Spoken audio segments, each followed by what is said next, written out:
সকালবেলা এখন ভিজিয়ে রাখছি গরম জলে এগুলো সিদ্ধ করে নেব।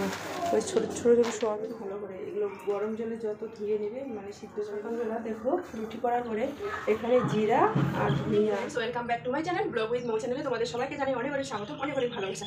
ঘুম থেকে উঠেছি খুব সকালে উঠে আমার মেয়েকে, ছোটো মেয়ের আজকে স্কুলে এক্সাম আছে, বড় মেয়ের স্কুল ছুটি, তো ছোটো মেয়ে এক্সাম দিতে চলে গেছে। ওর আর আজকে লাস্ট এক্সাম আর কি, জিকে আর ড্রয়িং। তো কালার দিয়ে দিয়েছো মা? তো আমার বড় মেয়ে ক্যামেরা ধরে আছে। সকালে ঝাড়ু পোছা লাগানো হয়ে গেছে, এখন 10টা বাজে, এখন ছুটি দিবে স্কুল। তো এখন থেকে ব্লগটা স্টার্ট করছি। চলো পুরো দিন কী করি না করি পুরোটা শেয়ার করবো তোমাদের সঙ্গে। তো চলো তোমরা সঙ্গে থেকো, সাথে থেকো, এবার ভালোবাসা দাও, সাপোর্ট করো। তো সকালবেলা ম্যাগি করে দিয়েছি আর এখন ভেন্ডি ভাজা আর রুটি করে দিলাম। আমার ঘর খেয়ে গেল, আমিও একটা রুটি খেয়ে নিলাম। এবার ঘরটা আরেকবার ঝাড়ু দিয়ে নিই। সকালবেলা একবার ঝাড়ু দেওয়া হয়ে গেছে, আরেকবার ঝাড়ু দিয়ে নিই। এখন স্নান টান হয়ে গেছে, কাপড় টাপড় বাইরে শুকোতে দিয়েছি। প্রচণ্ড পরিমাণে রোদ গরম উঠেছে এখন, জানি না এত রোদ গরম কেন, মানে এত রোদ গরম। পুজোর সময় মনে হয় বৃষ্টি হবে, আর কলকাতায় তো এখন প্রচুর পরিমাণে বৃষ্টি হচ্ছে, এখন খবরে দিচ্ছে। তো চলো আমি ঘরটা ঝাড়ু দিয়ে নিই। আলো আসো, বন্ধ করো। তো এখন ঝাড়ু ঝাড়ু লাগানোর পরে নিতে যাবো ওকে। তো আমার বড় মেয়ে পড়ছে আর কি, আর ছোটো মেয়ের স্কুলে আজকে এক্সাম শেষ হলো, পিটিএম আছে 29 তারিখ। ঘর যে কতবার আমার ঝাড়ু দিতে লাগে সেটা তো তোমাদের কী বলবো। সবসময় যদি ক্যামেরায় ধরি তাহলে তো হয়ে গেল, ক্যামেরা পুরো ফুল হয়ে যাবে। এদিকে বন্ধ করে, এদিকে আসো। সকালবেলা আমি এক মুঠি চিরা খেয়ে নিলাম আর একটা কলা খেয়ে নিয়েছি। তারপরে ওটা এক মুঠি চিরা খেয়ে কী হয় বলো তো, তারপরে আবার একটা রুটি আর ভেন্ডি ভাজা খেয়ে নিলাম। আগে তো ভাত ছাড়া কিছু বুঝতাম না, আর এখন তো ভাত পুরোপুরি বন্ধ, দুপুরে খালি খাই ভাত।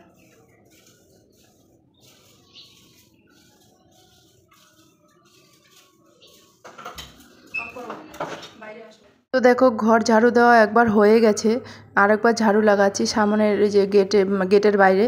আর আমার না আশেপাশে যতগুলো ছিল সব ছুটি চলে গেছে, এখন থেকেই ছুটি যাওয়া স্টার্ট হয়ে গেছে। আমরা দুজন আছি, দেখো আমার সামনেই যে ঘরটা আছে না, লাইট দেখা যাচ্ছে, ওই ঘরে শুধু লোক আছে। তো ঝাড়ু দেওয়া কমপ্লিট হয়ে গেল। চলো এখন মেয়েকে নিতে যাব, 10টা বেজে গেল। তো ওকে আগে নিয়ে চলে আসি, তারপরে দেখা যাবে। রান্না করতে হবে, ভাবছি কম্পিউটার যাবো কিনা সেটাও পুরো চিন্তা করছি। কম্পিউটার যেতে হবে, কারণ আজকে 25 তারিখ, কালকে 26, 27 তারিখ আমার এক্সাম, ওই জন্য।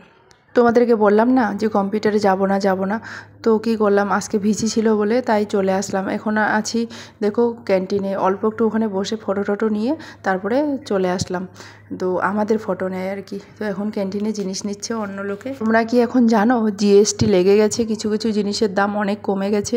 তো তার জন্য আর কি আমাদের ক্যান্টিনও জিনিস দেওয়া বন্ধ করে দিয়েছে। তার রেশন ক্যান্টিনটা খোলা আছে আর ওই বড় ক্যান্টিনটা বন্ধ আছে।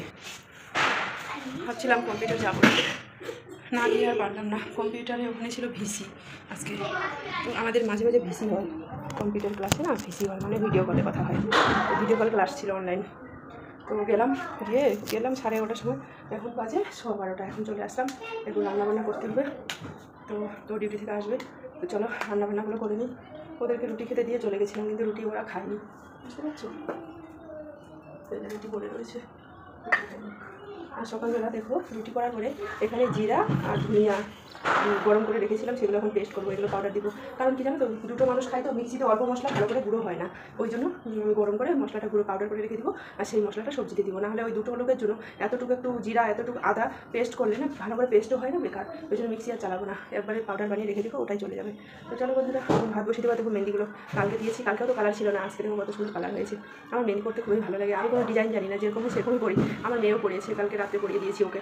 কেমন হয়েছে ডিজাইনটা একটু বলবে, এরপরে আবার মেহেন্দি দিব। আর কি মেহেন্দি করতে খুবই ভালো লাগে, দুটো হাতে তো যদি কেউ পরিয়ে দিত, দুটো হাতে ভালো লাগতো। তো বন্ধুরা ভাতটা বসিয়ে দিয়ে আমি এদিক মধ্যে কোশ্চেন লিখতে শুরু করে দিয়েছি। কোশ্চেন লিখলাম, কোশ্চেন ওখানে 150টার মতন আছে। তো আমি ভাত বসিয়ে দিয়ে তারপরে কোশ্চেন লিখতে শুরু করে দিয়েছি, কারণ 27 তারিখ আমার কম্পিউটার এক্সাম আছে, তার জন্য কোশ্চেনগুলো লিখছি। 150টা কোশ্চেন আছে, সেখানে 12টা কোশ্চেন মাত্র হলো। ভাত বসিয়ে দিয়ে একদিকে মেয়ের স্কুলে এক্সাম, একদিকে আমার এক্সাম, কত চাপ, এদিকে সংসারে কাজ বাজ, তো ভাবতেই পারছো। তো চলো এখন কোশ্চেনগুলো লেখা হয়ে গেল, দেখি ভাতটা হয়ে গেছে কি হয়নি। আজকে করবো সোয়াবিন আলুর তরকারি। সকালে ভেন্ডি ভাজা করে রেখেছি। তো এখন আসলাম কম্পিউটার থেকে, তোমরা তো দেখতেই পারলে। তো চলো, ভিডিও এখন এডিটিং করার বাকি আছে, দেওয়ার বাকি আছে, অনেক কিছু কাজ। দেখো এখন সোয়াবিনগুলো এখন ভিজিয়ে রাখছি গরম জলে, এগুলো সিদ্ধ করে নেবো। ওই ছোটো ছোটো সোয়াবিনগুলো খাওয়ার মন করে না, এগুলো সোয়াবিন নিয়ে এসেছিলাম, তো এগুলো সোয়াবিনে করছি, একটু বেশি করে করবো। এদিকে ভাতও হয়ে গেছে, দেখো ভাত জলে একটু সমান হয়ে গেছে। এগুলো সকালে দেখো যে ভেন্ডি ভাজা করে রেখেছি, দেখো ভেন্ডিগুলো নামিয়ে নিলাম। আর এখানে গরম জলে বসিয়ে দিলাম। আর এই গ্যাসটাতে না, এই যে পাইপলাইন গ্যাসটাতে আছে না, দেখো এখানে লকটা আছে, লকটা উপরে উঠালে বন্ধ হয়ে যাবে, আর একটু নিচে নামলে বেশি স্পিডে আসবে। তো এখন এটা যদি খাড়া করে দিই বেশি স্পিড আসে, একদম শো শো করে আওয়াজ করে, ওই জন্য একটু কমিয়ে দিলাম। ধীরে ধীরে রান্না করবো, দেখো তোমরা শুনতে পাবে, বুঝেছো? ওই জন্য একটু কমিয়ে দিলাম। এখানে নবরাত্রি চলছে বলে, আমাদের বাঙালিতে এখনো দুর্গাপূজা স্টার্ট হয়নি, এখানে নবরাত্রি চলছে বলে আমরা নিরামিষ খাচ্ছি আর কি। তো নিরামিষ করে সোয়াবিনটা করবো। তো ওই যে আদা আর জিরা পাউডার মরিচ এগুলো দিয়ে করবো আর কি। তো আজকে এখানে আজকে কদিন, 3 দিন মনে হয় হলো। তো 30 তারিখ শেষ হবে, আজকে 25, 26, 27, 28, 29, 30, আরও 5 দিন আছে। তো 5 দিন ধরে নিরামিষই খাবো। তো সোয়াবিনের তরকারি নিরামিষ করেও ভালো লাগে আদা দিয়ে।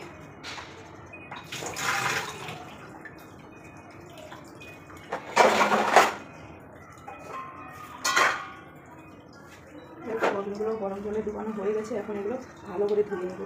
এগুলো না এখন করে চিপে চিপে ভালো করে, এগুলো গরম জলে যত ধুয়ে নেবে, মানে সিদ্ধ করে নেবে তত ভালো। এগুলো এখন ভালো করে আমি ধুয়ে নেবো। এখন গরম করে দিয়েছি, তোমাকে দেখতেই পাবে, তাতে ভাজা করবো। যা এদিক মধ্যে সোয়াবিনগুলো তো গরম জলে ভিজিয়ে নিলাম, তারপরে দেখি আলু কাটা নেই। এবার আলু না হলে কি হয়, তো ওই জন্য এখন আলু কাটতে বসবো। তো এখন মনে পড়লো যে সোয়াবিনগুলো আগে ভাজবো না আলু কাটবো, আগে তরকারিটা রেডি করে নিই। একদম ছোটো ছোটো আলু নিয়ে এসেছি, দেখো সেই আলুগুলো কাটতে যা সময় লাগবে। তো আলুগুলো প্রথমে ধুয়ে নিলাম, একদম ছোটো ছোটো আলু। আলুগুলো প্রথমে ছিলকা উঠিয়ে নিব। প্রেশার কুকারে সিদ্ধ করতে দিলে হয়ে যেত, কিন্তু প্রেশার কুকারে সিদ্ধ করবো না। তো আলুগুলো আমি কেটে নিই ঝটপট করে। এখন 1টা বাজতে চললো, বললাম না এতক্ষণ কোশ্চেন লিখছিলাম কম্পিউটারের।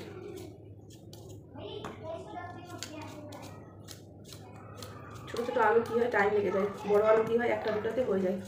আর এখানে টাইম লেগে যাবে। একটুখানি লাউ আছে, লাউ ভাবছি একটু মিক্স করে দিব, কারণ লাউটা নাহলে বাসি হয়ে যাবে। চালের বস্তা শেষ হয়ে গেল, আজকে চাউল নেই। তো কালকের দিনটা চলবে আর কি।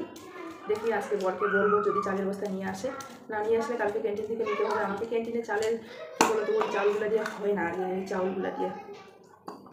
চলো আলুগুলো কেটে নিই চটপট করে। এই ছোটো ছোটো আলুগুলো অনেকটা টাইম লেগে যাবে।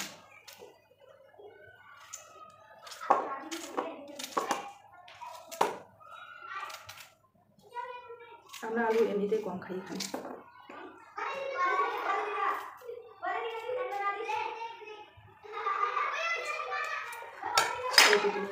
তো তোমাদেরকে বললাম না, এখানে নবরাত্রি চলছে। নবরাত্রি সন্ধ্যার সময় করে এখানে আরতি হয়। কালকের দিন আমি আসিনি, আজকে আবার চলে আসলাম। সেই আরতি হবে এখন। আর ওয়াকিং করতে গেছিলাম, 2-3 বার ওখানে রাউন্ড লাগিয়ে চলে আসলাম। 3বার, একবার ঘুরলে 1 কিলোমিটার, 3বার ঘুরলে 3 কিলোমিটার হেঁটে আসলাম। ওই রাউন্ড যেটা স্টেডিয়াম আছে সেখানে রাউন্ড লাগিয়ে চলে আসলাম। এখন আসলাম মন্দিরে, দেখো এখানে আরতি হবে, সবাই লোকজন আসছে। এখানে ওই 7টা থেকে 7:30টার মধ্যে আরতিটা শেষ হয় আর কি। তো এখন এখানে অনেক লোকজন, আমাদের সব ক্যাম্পেরে। তো কেমন লাগলো ভিডিওটা কমেন্ট করে জানাবে।